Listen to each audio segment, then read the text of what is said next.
Hey everyone, welcome back to Heart to Heart, the podcast where we get real about life's ups, downs, and everything in between.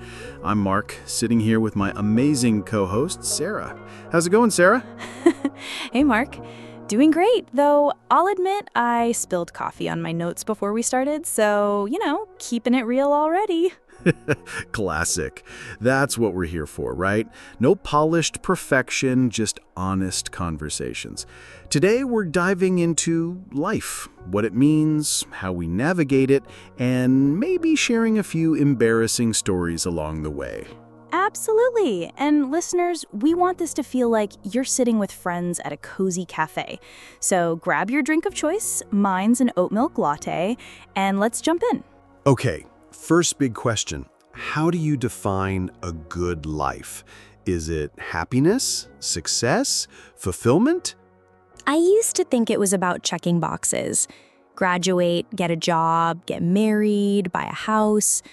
But after my dad passed away last year, I realized it's about moments, like laughing so hard your stomach hurts, or that quiet feeling when you're with someone and don't need to talk. Wow, that hits hard. For me, it's about alignment. Doing work that doesn't feel like work, being around people who energize you, and having enough space to breathe. But society makes it seem like it's about more money, more followers, more hustle.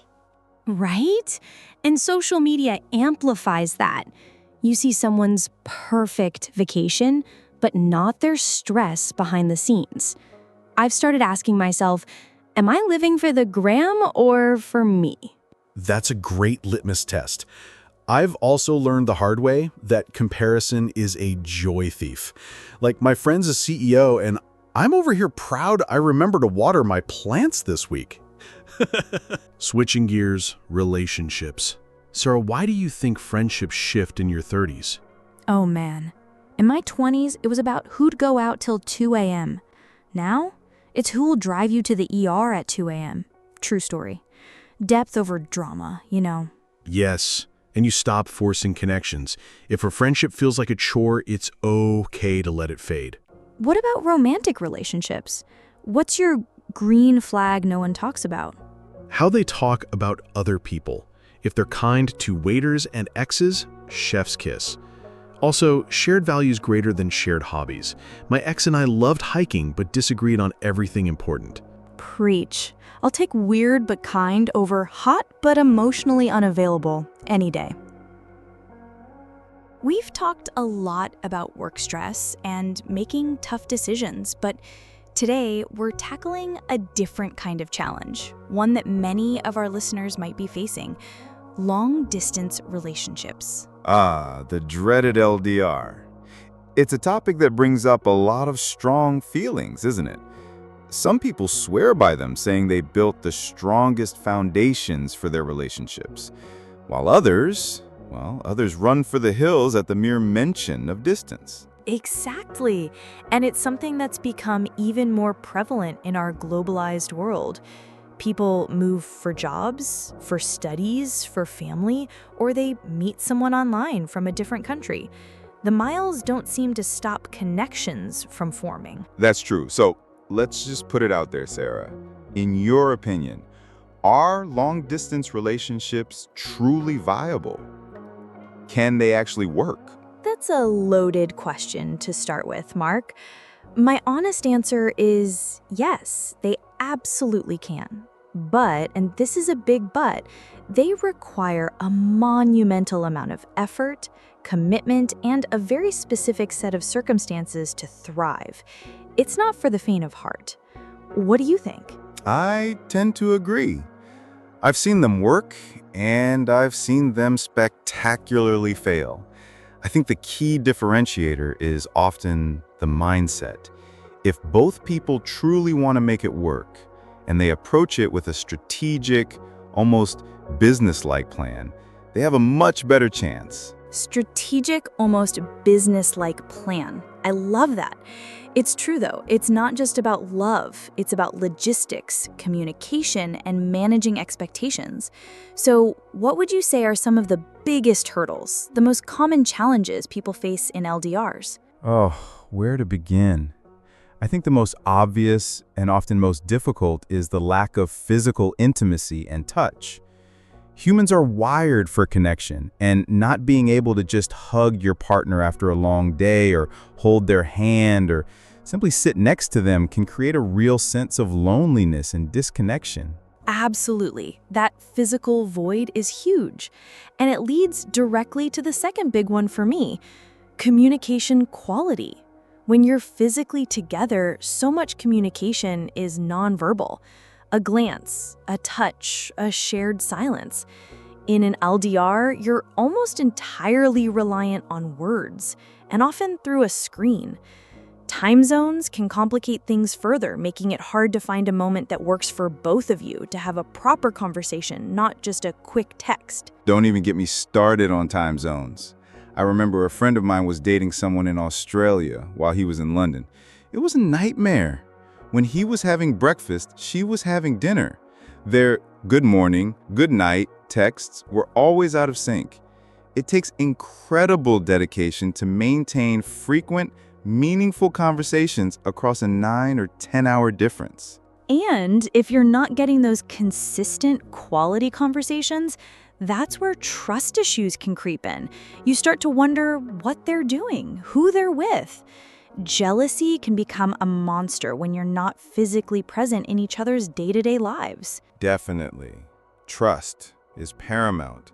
And hand in hand with that is the feeling of missing out. Your partner is living their life, making local friends, going to local events, and you're not there.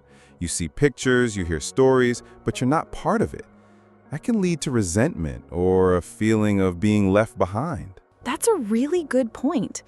It requires both partners to maintain their independent lives and social circles, which is healthy in any relationship. But in an LDR, it's amplified. You can't rely on your partner to fill your every social need because they simply can't. And then there are the practical challenges. The financial strain of travel, for instance. Flights, accommodation, taking time off work, it adds up quickly.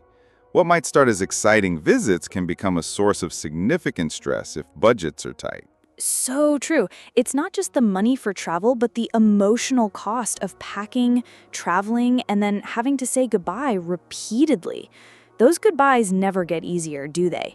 They're like little mini heartbreaks. They really are. And I think the biggest overarching challenge for many LDRs is the uncertainty about the future. What's the end goal? Are you working towards closing the distance? If so, when and where? Without a clear plan or a shared vision for eventually being in the same place, it's incredibly hard to sustain the effort needed. It becomes a relationship without a destination. That's where the business-like plan comes in, I suppose. You need a project timeline for your relationship. But seriously, having that conversation and a shared understanding of what you're working towards is crucial. Otherwise, it just feels like you're endlessly waiting. Absolutely. I heard a story once about a couple who had been long distance for 5 years, but they never once discussed what would happen after her residency program. They just assumed it would all fall into place. When the time came, they realized neither of them was willing to leave their respective cities, and the relationship just fizzled out. It was heartbreaking because they loved each other, but the lack of a shared future plan was their undoing. That's a perfect example of what can go wrong. It's not enough to just love each other. You have to actively build a future, even if it's hypothetical for a while. And I think part of that planning involves being honest about individual growth. In an LDR, you both have so much independent space to grow. It's important to share those changes with your partner so you're still growing together, even when apart. That's a beautiful point. It's easy to develop separate lives and then find you've become different people when you finally reunite. So how do you actively grow together when you're physically apart? Well, sharing your daily wins and struggles is part of it, but also introducing each other to your new interests.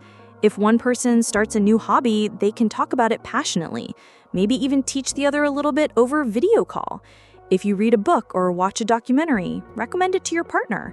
It creates new shared topics, new ways to connect over things that are shaping who you're becoming. I guess it's about making a conscious effort to include them in the evolution of your identity, rather than just reporting on it. Exactly. And on that note, what about the unexpected upsides? Because despite all the challenges we've discussed, I truly believe there are some surprising benefits to long-distance relationships. I agree. The first thing that comes to mind is that it really forces you to communicate well. You can't rely on physical presence or subtle cues. You have to use your words, articulate your feelings, and be incredibly clear. I think that can lead to a deeper verbal and emotional connection, ironically. 100%. You learn to talk. Truly talk about everything. You develop incredible listening skills because that's your primary way of connecting.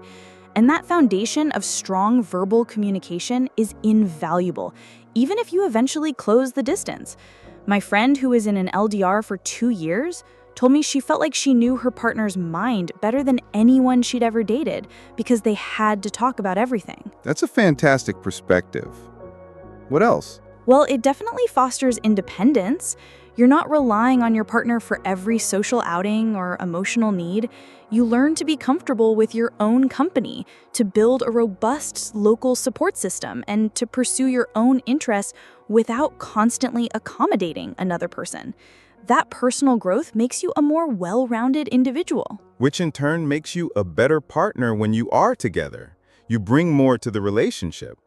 I also think it cultivates an intense appreciation for time together. When you finally do get to see each other, every moment feels precious. There's no taking it for granted. You truly savor those visits. Oh, absolutely. Those reunions are pure magic, aren't they? It's like a mini vacation every time because you're so intentional about making the most of every second. And it's not just the big trips. Even a scheduled video call can feel like a really special event because it's a dedicated time just for you two. It certainly tests the strength of your relationship too. If you can make it through the complexities of an LDR, battling loneliness, trust issues, and communication hurdles, you're building an incredibly resilient partnership. It's like putting your relationship through a crucible. If it comes out intact, it's strong. That's a powerful metaphor, Mark. It's true. The bonds forged through that kind of intentional effort are often incredibly deep and lasting. So, we've talked about the challenges and the strategies for success, but what about when an LDR isn't working? How do you know when it might be time to call it quits or reevaluate? That's the tough part, isn't it? It takes a lot of courage to admit that something isn't sustainable. I think key indicators include a consistent feeling of exhaustion or resentment. If every conversation feels like a chore, or if you're constantly feeling sad and neglected rather than supported and loved, that's a red flag. Yes, that feeling of constant draining. And when the communication breaks down, despite your best efforts, if you're no longer having meaningful conversations, if you're avoiding calls, or if arguments become more frequent and unresolved, that's a sign. Also, a lack of a shared vision for the future. If one person clearly wants to close the distance and the other doesn't, or if the end date keeps getting pushed back. Okay, let's circle back to those life lessons. Sarah, unpack that your body is a partner thing for me. For years, I treated my body like it was working against me, criticizing every flaw, pushing through exhaustion. Then I got sick with mono in my late 20s, and my body basically said, nope, we're done. That forced me to realize my body isn't some separate thing I drag around. It's me. When I'm tired, it's not being lazy, it's communicating. When I'm sore, it's asking for care. Now I ask, what do you need? Instead of, why are you failing me? That's profound. I had the same realization with sleep. For years, I'd bragged about functioning on 4 hours like it was a badge of honor. Then I crashed my car from exhaustion. Nothing serious, but it scared me straight. Now I protect my sleep like it's my job. Which ties right into your say no lesson. Why is that so hard for people? Because we're conditioned to equate busyness with worth, but every yes to something unimportant is a no to something that matters, like sleep or your dog's dramatic size. Which brings us to tiny joys. Mine's fresh basil this week.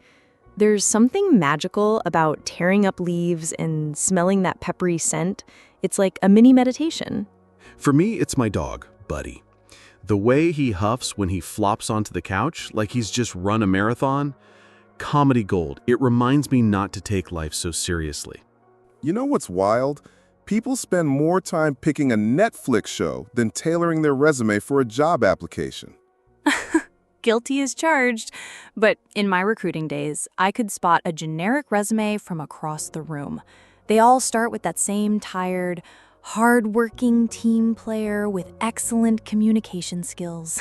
And end with references available upon request, like it's 1995.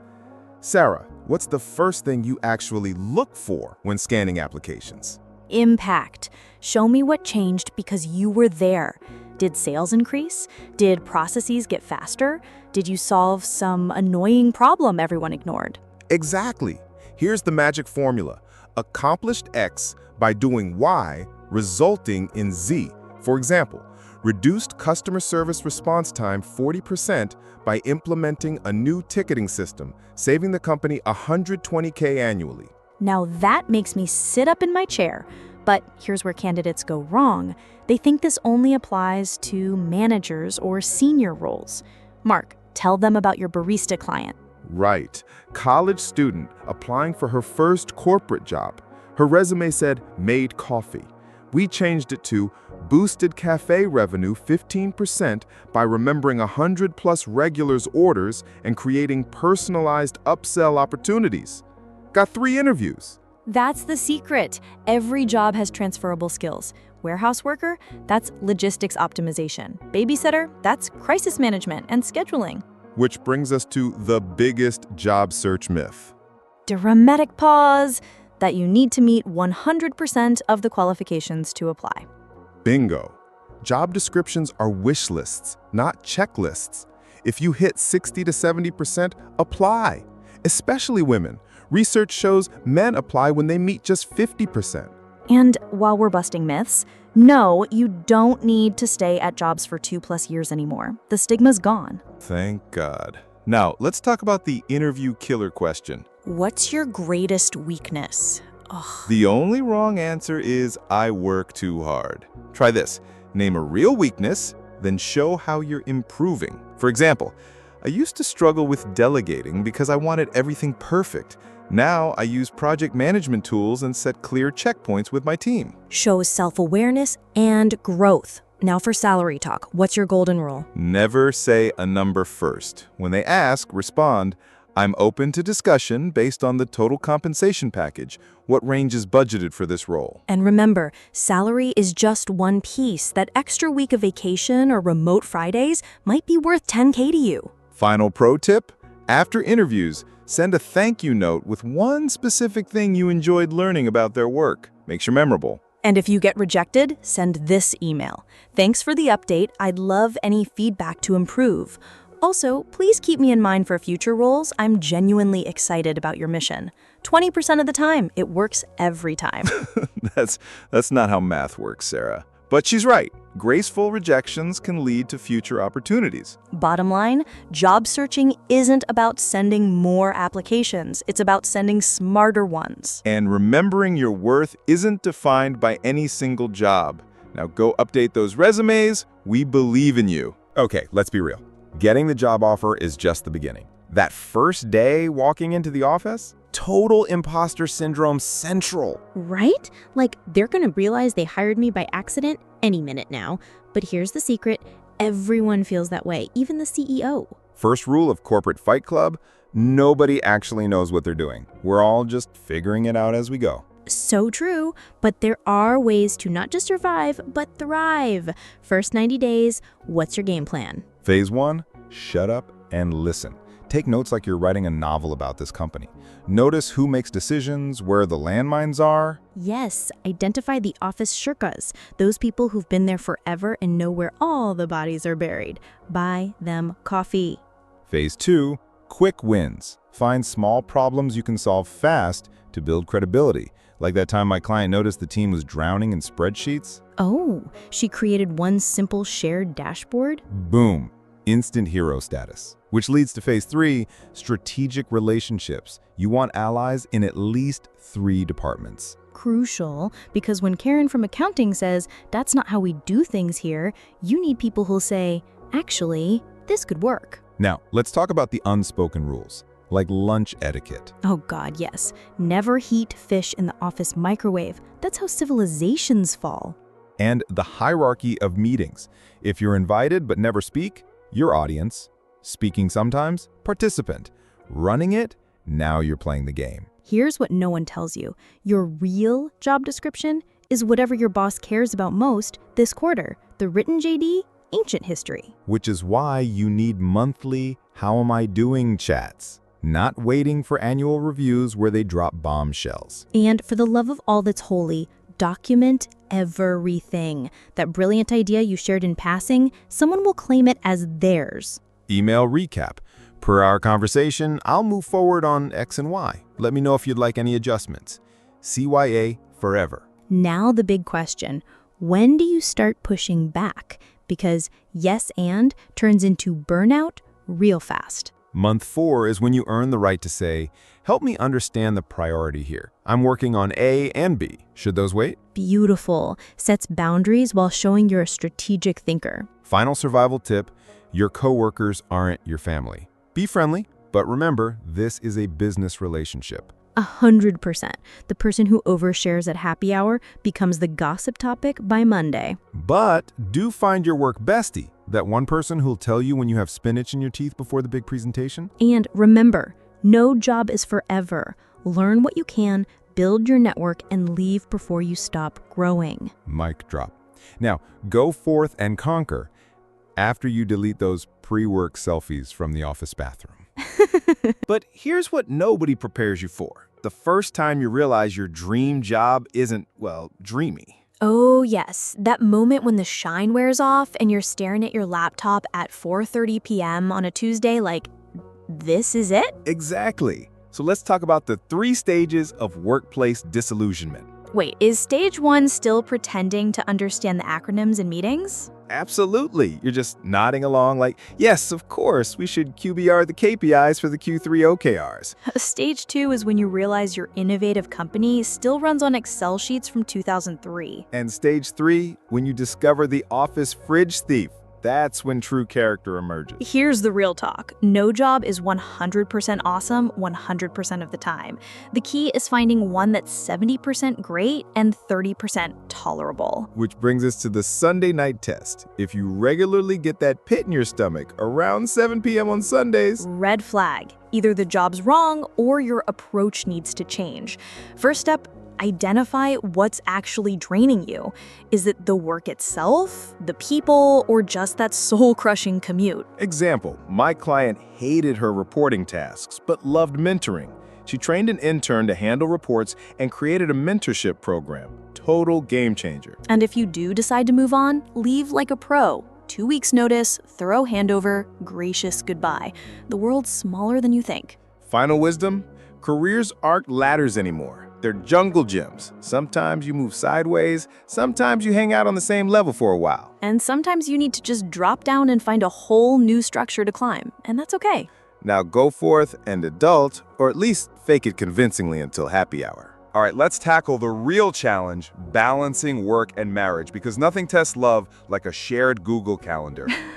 Or when you're both on Zoom calls in the same apartment, silently mouthing, "I will murder you," because someone's talking too loud. First rule of dual career couples, never assume your spouse can read your mind about household stuff. That's how dishwashers become battlegrounds. Preach. My husband once unloaded it wrong. Apparently spoons don't go there, and I swear I saw our future flash before my eyes. Solution? The Sunday Summit.